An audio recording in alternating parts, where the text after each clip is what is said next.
Bueno, vamos a ver con StatGraphics cómo funcionaría el ANOVA, un poco de forma general. Mirad, he escrito aquí un factor, el factor 1, que sería la columna 1, el factor 2, que sería la columna 2, y la variable respuesta, que sería la columna 3.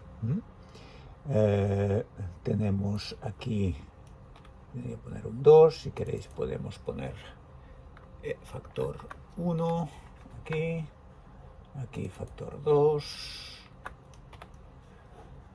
y aquí variable. Y así lo tenemos un poco más. Vale. Mirad, si quisiéramos hacer un único factor en una ANOVA, ¿qué haríamos? Bueno, en general para hacer análisis de la varianza hay que venir a comparar y análisis de la varianza. Yo soy partidario de trabajar siempre con la opción más potente, que es esta de aquí, que es modelos lineales generalizados. Esta opción te permite introducir la variable dependiente, Si pusiera más de una variable dependiente, no estoy haciendo un análisis, una ANOVA multivariante, sino que estoy haciendo tantos ANOVAs univariantes como variables ponga aquí, con los factores que haya declarado aquí. Entonces, si yo quiero hacer con un único factor, por ejemplo, el factor 1, vendría aquí. Esto es para análisis de la covarianza, cuando quiero introducir alguna covariable. De momento esto lo dejamos aquí vacío. Entonces, cuando hago aceptar, inmediatamente me sale aquí, esta es una ventana importantísima. Aquí me dice qué efectos quiero evaluar, qué efectos, y si el factor es aleatorio o no. Si no lo marco es que es fijo.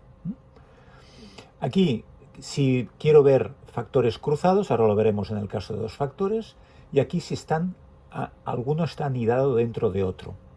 ¿De acuerdo?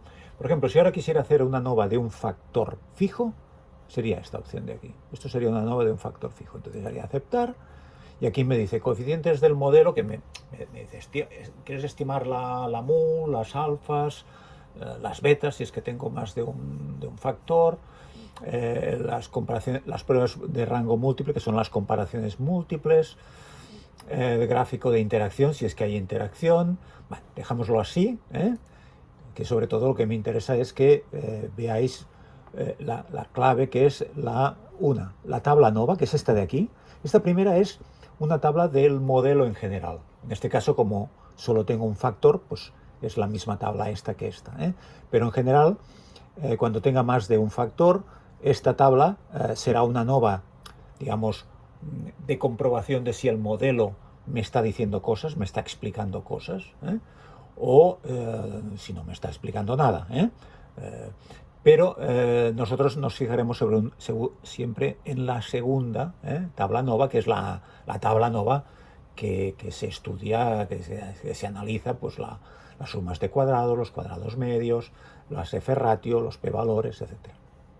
Y aquí un elemento muy importante son las componentes de la varianza, que son la estimación de las componentes de la varianza, que siempre va como mínimo, en este caso era un factor fijo, siempre habrá una componente de la varianza, que es la residual, que fijaos que es este 3,66, que es este valor de aquí. El cuadrado medio del residuo es la componente de la varianza residual. Es la sigma cuadrado sin subíndice, importantísima en cualquier análisis. Aquí tengo las comparaciones, el dibujo de las comparaciones múltiples. Bueno, esto sí, si yo quisiera hacer una ANOVA de un factor. Si ahora lo hiciera, podéis volver aquí, podemos hacer de nuevo el análisis y ahora le digamos aleatoria. Componente, o sea, factor A aleatorio. Veis que ahora ya me hace una estimación de una componente de la varianza de este factor. ¿De acuerdo? ¿Vale? De este factor, la componente. Ahora el factor es aleatorio. Esto no ha cambiado, pero sí que ha cambiado que ahora me estima la componente de la varianza, pero que ya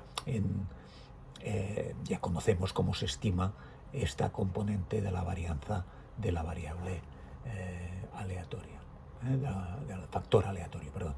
Bien, si estuviéramos con dos factores cruzados, ¿qué vendríamos? A la misma ventana de antes, pondría la variable respuesta y ahora pondría estos dos estos dos factores. Entonces, a la que hago aceptar, fijaos, él me dice, mira, al factor 1 le llamaré A, muy bien. Al factor 2 le llamaré B, muy bien. ¿Qué son, fijos o aleatorios? Bueno, pues lo dejo de momento fijo, pero él por defecto no me pide el efecto de la interacción, le tengo que pedir. Bueno, pues le digo, ponme A cruzado con B. O sea, si yo hago A asterisco B, le estoy pidiendo que me calcule la interacción. Lo dejo como fijo. Muy bien, hago aceptar. Miro el gráfico de interacción. Muy bien. Y ahora fijaos, me está diciendo que el modelo funciona, pero ahora veis cómo esto es distinto a esta tabla de aquí. Esto es para el modelo en global y esto es para ver cada uno de los factores, si es significativo o no. Fijaos, me da significativo la F1, el factor 1, el factor 2, pero la interacción no me da como significativa. Bueno, se ve que ahí no hay paralelismo, que hay fijaos que aquí si hago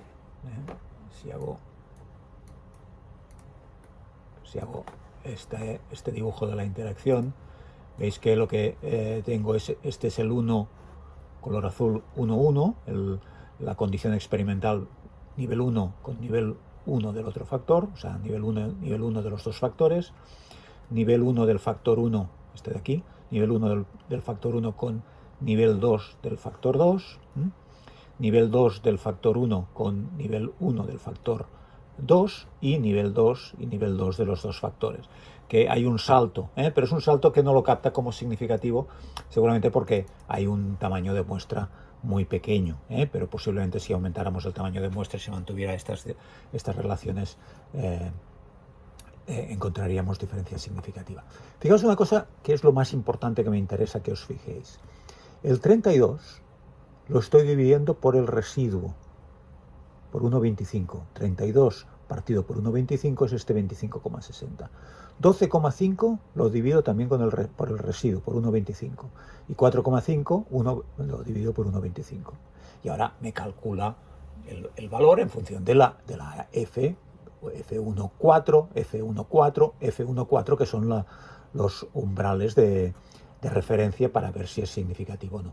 Evidentemente, él me calcula el p-valor, pero si lo quisiera hacer a mano, lo que buscaría es en la tabla, en la F1,4, cuál es el umbral. Aquí lo he superado, aquí lo he superado y aquí no lo he superado, por poco, pero no lo he superado. Este 360 no debe llegar al umbral si os fijáis en cómo se calcula el umbral que ya conocéis, el umbral de la tabla F correspondiente. ¿De acuerdo? Una componente de la varianza, que es la residual, 1,25, la sigma cuadrado. Lo está haciendo bien, está dividiendo bien. Vale. Ahora vamos a ver si los dos son aleatorios. Los dos son aleatorios. Si los dos son aleatorios, ahora especifico A y B como aleatorio. Y ahora fijaos que ya me ha hecho 4 componentes de la varianza. Me ha calculado 4 componentes, la de F1, la F2, la F1, F2, y, o sea, interacción y el residuo. Se me ha calculado 4 componentes de la varianza, porque si los dos factores son aleatorios, tengo 4 componentes de la varianza. La de un factor 1, la del factor 2, la de la interacción y la residual. Y ahora fijaos que me dice que, vamos a ver si ha dividido bien. Acordaos, 32 lo tiene que dividir por la interacción, efectivamente. Ha dividido bien, 7,11. 12 lo ha de dividir por la interacción, 2,78. Y la interacción por el residuo. Divide bien. Y ahora me da que no es significativa la diferencia, ¿veis? O sea, si los dos fueran aleatorios, me daría que no es significativa las diferencias que estamos viendo. Es más exigente, es más conservador el contraste cuando los factores son aleatorios. ¿De acuerdo? Está dividiendo bien, correctamente. Bien. Y ahora vamos a ver cuándo es uno fijo y otro aleatorio. Vamos a poner que el 1 sea, vamos a decirle que el 1 sea fijo, el A sea fijo, el A es el fijo y el B es aleatorio. Hago la división, ahora solamente me calcula la componente de la varianza del factor aleatorio, F2, de la interacción, porque si uno es aleatorio, la interacción es aleatoria automáticamente. Pero fijaos una cosa, que sigue dividiéndome 32 por el residuo, por la interacción. Esto correcto. Pero acordaos que el fijo se divide por la interacción. Muy bien. Pero el aleatorio, si os fijáis en la suma en las esperanzas de los cuadrados medios, se tiene que dividir por el residuo. Y no lo está haciendo bien, ¿veis? Está dividiendo por la interacción. ¿Cómo asegurarme siempre que divide bien las cosas? Lo digo porque cuando veamos tres factores, la cosa se complicará. Sí, cuando hay tres factores la cosa se complica y las divisiones son súper complejas a la hora de establecer las F-ratio. Bien, pues ¿cómo comprobar que las divisiones son las que tienen que hacer? Pues hacerlo manual. Si vais a botón derecho y opciones de análisis, fijaos que dice selecciones, las divisiones, el factor A, el B y el AB, la interacción AB. Me dice, lo he hecho en automático. Bueno, lo hace en automático y se equivoca, no lo hace bien, hay algún error. Bien, bueno, ningún problema, no lo vamos a hacer automático. El A, que es el fijo, lo dividiré por la interacción, ¿veis? El A lo dividiré por la selección. Aquí le estoy diciendo selecciones. ¿Qué le estoy diciendo? A dividido por la interacción. B, que es el aleatorio, lo tengo que dividir por el residuo. Acordaos de la suma de las esperanzas de los cuadrados medios. Y la interacción lo dividiré por el residuo. ¿Veis? Ahora ya estoy especificándole. No, el A lo tengo que dividir por la interacción. El B lo tengo que dividir por el residuo. Y el AB por el residuo. Ahora está correcto. ¿Veis? Estoy diciendo qué divisiones me tiene que hacer. Ahora comprobad que cuando haga aceptar, esto va a cambiar. ¿Veis? Ahora pasa a ser significativo el F2, el factor 2, porque ahora sí que estoy dividiendo correctamente, 12,5 por 1,25, este ya lo hacía bien, y este también lo hacía bien, pero siempre es bueno hacerlo manual. Os repito que el color rojo del Statigraphics es un misterio, no se entiende bien cuál es el criterio para poner en rojo aquí. Tendría que salir rojo en todo caso, el 0,03, que es el significativo. Bueno, no os preocupéis porque esto podéis prescindir completamente. ¿Sí? ¿De acuerdo? Bien, vamos a ver si ahora, imaginaos que el factor 2 estuviera anidado dentro, o sea, no cruzado, sino anidado, o sea, que tuviera en realidad cuatro niveles del factor 2, estos dos anidados en el 1 y estos dos anidados en el 2. Se tiene que declarar de esta manera, 1, 2, 1, 2, como si fuera cruzado, pero ahora cuando lo declaremos, le diremos que el factor 2 está anidado dentro de 1. Entonces, fijaos que si yo voy aquí, voy a comparar, análisis de la varianza, modelos lineales generales, la variable respuesta, y ahora pongo F1, F2, muy bien, y ahora le voy a decir que el B, que es el F2, está anidado en A. ¿Ves? Si los dos son fijos, bueno, normalmente el segundo acostumbra a ser aleatorio, pero bueno, vamos a poner la opción de los dos fijos. Bueno, pues tengo que hacer aceptar, no le pido interacción, evidentemente, y ahora tengo que comprobar las divisiones, ¿de acuerdo? Si los dos fueran aleatorios, pues los dos aleatorios. Si uno es fijo y el otro es aleatorio, pues lo mismo, El segundo puede ser aleatorio, el primero podría ser fijo. Esto es una opción bastante habitual.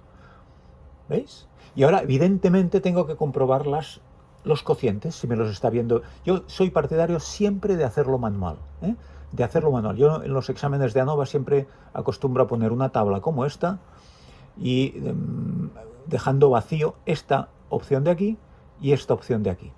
¿De acuerdo? ¿Por qué? Porque de esta manera tenéis que, el alumno tiene que demostrar que sabe mirar cuáles son las esperanzas de los cuadrados medios del modelo, sabe qué tiene que dividir por qué, y después sabe buscar si es significativo o no el valor de la F-ratio en la tabla correspondiente, que depende de los grados de libertad de lo que estés dividiendo en el numerador y de lo que estás dividiendo en el denominador. Entonces, este es el procedimiento. Ahora lo que haría falta es comprobar con botón derecho, opciones de ventana, opciones de análisis, perdón. Como me lo hace automáticamente, yo soy partidario que siempre lo miréis de forma manual, viendo las esperanzas de los cuadrados medios del modelo. Por lo tanto, fijaos que es crucial entender muy bien las esperanzas de los cuadrados medios, que veis en los vídeos de ANOVA, en el curso elemental de ANOVA. Veis, ahí os explica cuáles son los cuadrados medios de cada uno de los modelos, y es clave hacerlo manual porque es la forma de entender muy bien cómo funciona el ANOVA. ¿De acuerdo? Con esto, fijaos, hemos visto cómo funciona el ANOVA para un factor, para dos factores cruzados, dos factores anidados, cómo encontrar la tabla esencial, que es esta de aquí, cómo encontrar las componentes de la varianza aquí, cómo comprobar si la división es correcta, haciéndolo siempre manual, botón derecho, opciones de análisis, y en lugar de dejarlo automático ir especificando: A lo divido por lo que sea, B lo divido, y que quede seleccionado aquí de forma correcta como tiene que dividirse, y de esta manera hará el cálculo de la F-ratio correcto y hará también el cálculo del p-valor de forma correcta. Si se hace manual, bueno, pues hacerlo manual es simplemente saber dividir, saber qué es lo que has de dividir en el numerador, qué has de poner en el denominador, y después, dependiendo del numerador y del denominador, sus grados de libertad, buscar el umbral en la tabla F correspondiente. ¿De acuerdo? Todo esto lo tenéis, repito, en los vídeos del curso elemental, en la carpeta curso elemental de ANOVA. ¿De acuerdo? Venga, pues muchas gracias.